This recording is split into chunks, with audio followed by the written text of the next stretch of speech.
Praise lord. ఈరోజు దేవుని వాగ్దానము. యెహోవా కోపోద్రేకము చేత నన్ను గద్దింపకుము, నీ ఉగ్రత చేత నన్ను శిక్షింపకుము. కీర్తనలు 38:1. నేను స్తుతించిన చాలు నా బ్రతుకు దినములో, నిన్ను పొగడిన చాలు నా గుండె గుడిలో అన్నాడు ఒక భక్తుడు. నిజమే, దేవుని స్తుతించుట ఎంతో ఎంతో మంచిది, తనివి తీరనిది, తృప్తినిచ్చినది, మనసును ఉజ్జింపజేసేది.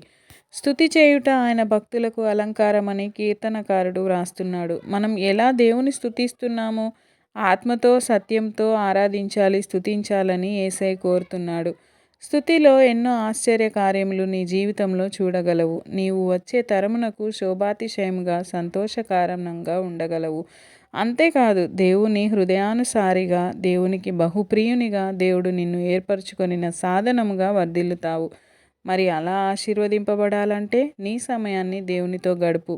వేకువనే లేచి దేవునితో మాట్లాడు. రాత్రింపగలు దేవుని వాక్యాన్ని ధ్యానించు. ఆయన నీ కొరకు చేసిన కార్యములను ప్రకటించు. అలా జీవించులాగున దేవుడు తన కృపను దయచేయునుగాక. ఆమేన్.